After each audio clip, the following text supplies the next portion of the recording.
Salut à tous et bienvenue dans cette nouvelle vidéo. Aujourd'hui, on va aborder le thème du squat. On va essayer de vous donner quelques conseils afin d'être meilleur sur le mouvement.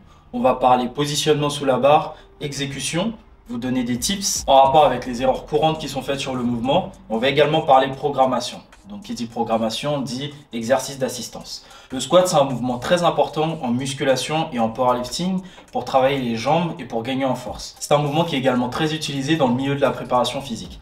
Par contre, le squat doit être très bien exécuté, car un squat mal exécuté peut mener à des blessures ou à des douleurs. C'est pour ça qu'aujourd'hui, vous regardez cette vidéo, on va essayer de vous donner le maximum de conseils possibles afin d'avoir une exécution la plus sécuritaire possible et afin d'être le plus puissant possible et efficient sur le mouvement. Donc que vous soyez un débutant qui débute la musculation ou que vous soyez un expert qui pratique déjà le squat depuis plusieurs mois ou plusieurs années, vous aurez quelque chose à tirer de cette vidéo. Avant tout, n'hésitez pas à lâcher un pouce bleu, à vous abonner et lorsque la vidéo sera terminée, à me laisser votre avis dans la section commentaires. Allez, c'est parti.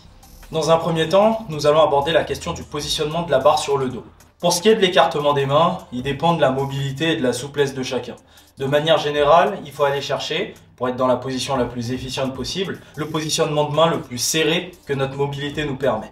Donc les grosses catégories vont avoir tendance à avoir un positionnement de main plutôt large, tandis que les petites catés, donc les gens avec des épaules plus étroites, vont avoir tendance à avoir un positionnement des mains plus serré. Ensuite, on va venir choisir l'endroit sur lequel on va positionner la barre sur le dos. Donc on peut soit squatter en high bar avec la barre sur les trapèzes, ou soit squatter en low bar avec la barre sur les deltoïdes postérieurs. Chaque position a ses avantages et ses inconvénients.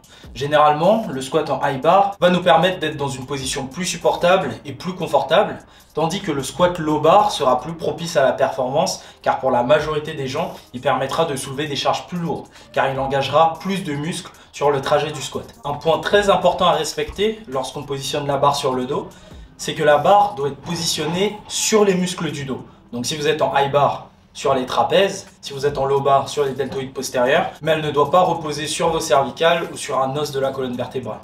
Un autre point qu'il est également intéressant d'aborder, c'est la position des coudes. Donc les coudes, dans l'idéal, doivent suivre l'angle du tronc. Ils ne doivent pas pointer vers l'avant ou pointer vers l'arrière. Si vous n'arrivez pas à aligner vos coudes avec votre tronc, vous devrez travailler votre mobilité d'épaule afin d'en être capable. Si vous ne savez pas comment travailler votre mobilité, restez jusqu'à la fin de la vidéo. Je vous indiquerai quelques exercices afin de pouvoir la travailler et d'être plus souple. Maintenant, une fois que toutes ces étapes sont respectées, on va partir sur le dérac. Le dérac, c'est quoi? Le dérac, c'est la sortie de barre. Afin d'avoir un dérac puissant et efficient, lorsqu'on se positionne sous la barre, ce qu'on va vouloir faire, c'est envoyer les hanches vers l'avant afin de les aligner avec nos épaules. Et ensuite, on va prendre une grosse inspiration dans le ventre, c'est ce qu'on appelle le bracing, afin de venir se rigidifier et être, comme on dirait dans un langage courant, gainé. Lorsque la barre est sortie et que les poids ne bougent plus, on fait un pas vers l'arrière pour sortir du rack, puis 2 pas maximum afin d'être bien positionné, et enfin, on peut initier le squat. Allez.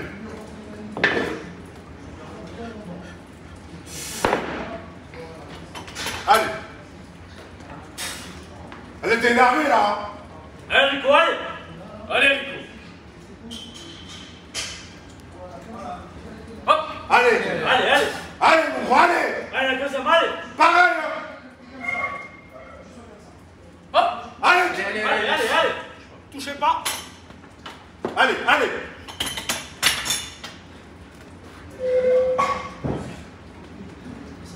Pour le point suivant, on peut parler des erreurs qu'on retrouve communément dans un squat. La première erreur, et la plus fréquente selon moi, est le manque de bracing ou le manque d'efficacité du bracing. Pour vous donner une métaphore, si je prends une canette tout de suite et que la canette est ouverte, si je pose une charge dessus, elle va succomber à la pression, elle va se plier. Maintenant, si la canette est fermée et que je pose une charge dessus, la canette ne va pas bouger. Elle ne va pas succomber à la pression, elle va rester compacte. Le bracing, c'est le même esprit. Lorsque vous allez prendre cette inspiration, rigidifier votre tronc et contracter les abdos, vous allez être puissant et pouvoir contrer la charge que vous aurez sur votre dos.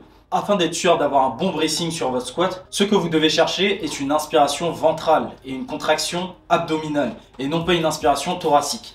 Pour vérifier si vous avez un bon bracing, faites en sorte que lorsque vous prenez votre inspiration, vos épaules ne se lèvent pas. Et un autre conseil qui peut être pertinent, parce que je le vois souvent, c'est de ne pas crier lorsque vous avez la charge sur le dos. Donc que ce soit sur la partie excentrique, la descente, ou la concentrique, la remontée. Parce qu'en faisant ça, vous allez perdre de l'air, donc perdre votre gainage et avoir un tronc moins rigidifié. Parfois, on peut retrouver également une mauvaise position du bassin qui rend le bracing très compliqué et la descente très compliquée. La mauvaise position du bassin, qu'est-ce que c'est? C'est lorsque, au lieu d'avoir le dos neutre, donc le dos droit, l'athlète va avoir une cambrure au niveau des lombaires ou un arrondissement du dos. Donc cette cambrure-là, elle peut venir par appréhension, par manque d'exécution du mouvement, donc par simple défaut technique, ou par manque de mobilité. C'est ce qu'on va appeler le butt wink quand on va arriver sur la partie basse. Donc pour corriger ça, soyez sûr de vous filmer et de vérifier la position de votre bassin lorsque vous squattez. Si vous n'arrivez pas à contrôler la position de votre bassin lors d'un squat, il faudra alors que vous travaillez sur votre mobilité. Un autre point qui peut influencer la qualité de votre squat, c'est votre appui avec le sol. Si vous avez de mauvais appuis avec le sol, votre squat ne pourra pas être bon.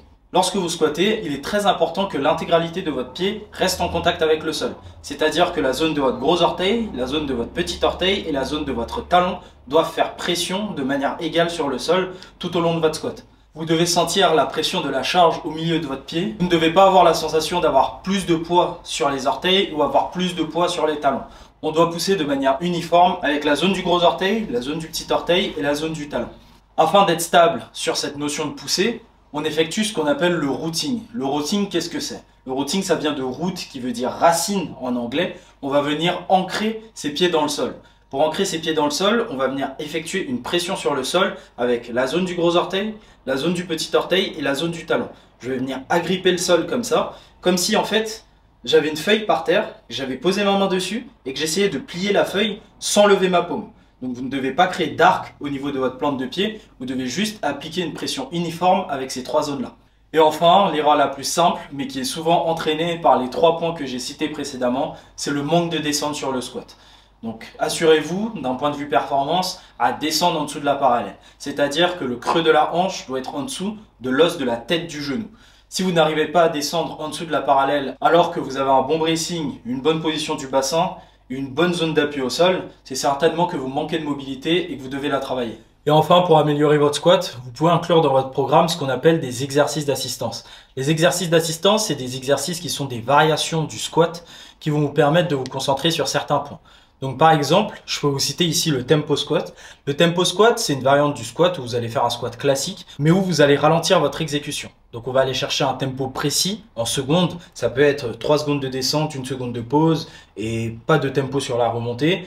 Ou 3 secondes de descente, pas de pause et 3 secondes sur la remontée, peu importe. Le but de cet exercice, c'est d'accumuler un maximum de tension lors de votre squat, de prendre conscience de votre position dans l'espace à chaque moment de votre squat, donc améliorer votre proprioception et d'avoir un gros temps sous tension, ce qui peut être bénéfique pour la croissance musculaire. Ensuite, je peux vous citer l'exemple du pause squat. Le pause squat, qu'est-ce que c'est? Le pause squat, c'est un squat classique où vous allez faire une pause en bas. Donc vous allez repartir sans avoir d'élan. Ça peut vous aider à être plus conscient lors de la partie basse du squat, être plus conscient de votre position en bas, bosser votre stabilité lorsque vous serez en bas et justement votre routing, comme je vous ai dit. Et enfin, je peux vous citer le front squat. Le front squat, ça peut énormément aider les débutants à travailler les muscles du tronc, apprendre à rester droit sur un squat et bien synchroniser sa flexion de genou et sa flexion de hanche. Exemple d'exercice pour améliorer sa rotation externe d'épaule.